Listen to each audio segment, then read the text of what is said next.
Hi, folks. Welcome to Crisco's Corner.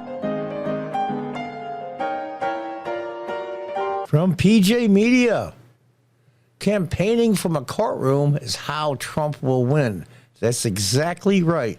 I couldn't agree more. It's, they can't get this guy because all the charges are just bogus. Absolutely bogus. Let's read on. From now until Election Day on November 5th, Donald Trump is going to be spending a huge amount of time in various courtrooms. Gleeful liberals believe that the less Trump is able to campaign, the more his prospects for victory dim.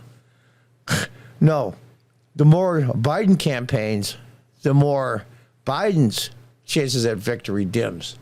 This demonstrates a fundamental misunderstanding of the American electorate, one that's going to cost the Democrats the White House. Now, they're absolutely right. There's a lot of Democrats that are voting for Biden because he's not Trump. They're not voting for Biden. And I wish they would reconsider, actually. He's doing the country a disservice. But they do understand the average American voter. We're pressed up against the wall. Middle-class people are being wiped from the middle class. Lower-income people are just thrown up against the wall. Between inflation for food alone, let alone the other things in life, is making it impossible for the average American to survive. Whether they be white, black, brown, Latino, anything, they are having a difficult time. Longtime GOP political Stuart Stevens sees it clearly. Trump's presence in the courtroom for most of the pivotal months of his campaign, instead of being out on the hustings, is going to elect him in November. Much of the public doesn't see the court cases against Trump as anything to have to do with justice, which is true. Instead, Trump and his team have successfully framed the prosecutions as persecutions. They didn't have to frame it successfully at all. It's exactly what it is, so it was easy to do. Trump sees himself as a victim, fighting a corrupt system that seeks to destroy him. This theme is a part of the American mythos, portrayed in novels, movies, and endless loops of television shows. How they managed to do it, a billionaire real estate developer from New York City, born rich, and then increased his value tremendously over time with his Trump businesses, is now the victim. That's a hard thing to pull off, but they managed to do it. The very competent operatives running the Trump campaign didn't draw up this as their ideal campaign plan. Of course not.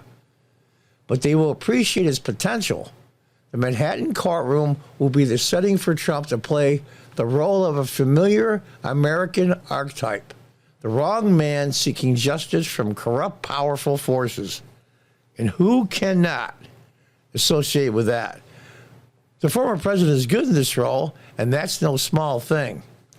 Remember in 2015-16 when CNN and MSNBC and all this mainstream media were giving him tons of airtime. They estimate almost $1 billion in airtime for free. And they got him elected. All that media cost the Trump campaign in 2016 $0.00. When are they going to learn? So while the Biden campaign is sitting their candidate crisscrossing the country, Trump will be sitting in a Manhattan courtroom and later a Washington, D.C. courtroom glowering at the judge while the prosecution helps him wrap up the presidency. In this strategic paradigm, indictments and subsequent court appearances are a gift from the political gods. Mr. Trump is a candidate of anger and grievance, which has always been a strange quality for someone who was a millionaire in high school. How can the man with a golden toilet be a victim? White grievance was Mr. Trump's on-ramp to the victim podium in his previous runs. That's still essential to Trump candidacy, but now in his telling, he can add the burden of persecution by corrupt and mostly non-white prosecutors to the cross he carries to that Calvary Hill called the White House. Yeah, I don't agree with all of that, but I get his point. Before, it was just about white grievance, which I don't go along with. I think it was grievance for everyday Americans, whether they're white or not. Stevens imagines Biden and his team are wondering, how is this guy still in the race? because you played this whole thing wrong, because you have one card and one card only. And you started the day Donald Trump was sworn in January of 2017. We have to destroy him, we have to destroy him, we have to destroy him, we have to destroy him. And he's still standing. You never change tactics. You double down every single time, and every single time you got your butt handed to you. Biden needs to look in the mirror at the 81-year-old looking back at him. That and maybe hire some advisors who would tell him the truth about what the American people think of him. Biden thinks that the Inflation Reduction Act, which is kind of an oxymoron, and all the other things he did when he put in those trillions of dollars that we don't have. I say we, I mean the American people, that we have to pay back. He thought he was doing the right thing. He really believes the majority of Americans are on his side economically. Foreign powers look at him now as a joke. Diplomacy is, the Americans just don't have the power anymore to influence other countries to do the right thing. The diplomatic corps is a joke, not even counting the fact that the price of gas and everything else and food going up dramatically. Over 7 million people crossing the border unlawfully during his time. He sees as none of this is an issue. He thinks he's doing the right thing. The guy, meaning Trump, is still in the race because Joe Biden is an extraordinarily weak candidate, while much of a record to run on, except his pandering to every Democratic interest group in the country. Trump's grievances notwithstanding, Americans of all colors understand what's happening to Donald Trump. Even if Trump is convicted in one or more of the crimes, the vast majority of Trump supporters won't let it bother them, me included. For Trump, the narrative is set. It's now a question of energizing his supporters, turning them to angry, vengeful voters eager to go to the polls and avenge the slights delivered to their hero. And not just their hero in this case. I'm not so sure if I go along with that.